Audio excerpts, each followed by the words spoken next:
Hello দর্শক, আজকে একটা ঝগড়া শুনবো, ঠিক আছে? মানে সত্য এবং মিথ্যা, মিথ্যা এবং সত্য, মানে সত্য দিয়ে মিথ্যা টাকা, মিথ্যা দিয়ে সত্য টাকা, এর একটা ঝগড়া শুনবো। শুনি, হ্যাঁ? জুলাই আপনারা দিচ্ছেন পুলিশকে মেরেছেন, আপনি পুলিশ স্বীকার করবেন? কেন দিচ্ছেন রে ভাই? মিথ্যা কথা চিল্লে বললে কিন্তু সত্য হয় না। হাবিব ভাই বললো না, না, হাবিব ভাই বললো আমি কি? আমি তো বাংলাদেশের যুদ্ধের ময়দানে ময়দানে বলছেন। হাবিব ভাই ময়দানে। তাহলে আমার কথা শোনেন, 24 ওই ছেলে ময়দান না? ওই ছেলে হ্যাঁ, থানায় গিয়ে 24 যুদ্ধের ওই ছেলে ময়দান। থানায় গিয়ে বলেনি যে আমরা অমুক এসআই কে পুড়িয়ে মেরে ফেলেছি, বলেনি? না, না, এটা বলেনি। না, কে মিথ্যা কথা বলছেন? শুনছেন? ওই যে হবিগঞ্জে যে ছেলেটা ছিল, পুলিশকে যে মেরে ফেলছে আগুনের মধ্যে, থানা জ্বালিয়ে দিয়েছে, ঠিক আছে? তো ইনি বলতেছে যে না, উনি বলছে মারছে, কিন্তু এনারা বলতেছে যে না, কথাটা মিথ্যা, ঠিক আছে? তাহলে আমরা একটা প্রমাণ করি, শুনি, ওই ছেলেটার মুখ থেকেই শুনি, হ্যাঁ? বানিয়েছিল, আমরা তারা কিন্তু পুড়িয়ে দিয়েছিলাম। মা হই আমার অনবরত প্রশ্ন জাগে, সব বাঁচলো, আমার ছেলে কেন বাঁচলো না? এসআই সন্তুষ্টি কিন্তু আমরা জ্বালিয়ে দিয়েছিলাম। শুনছেন?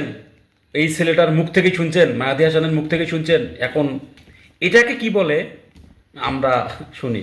আমার কথা শোনেন, আংশিক সত্য আংশিক মিথ্যা, এটাকে কি বলে আমি জানি না, তবে এটাকে মনে হয় বাটপারি বলে।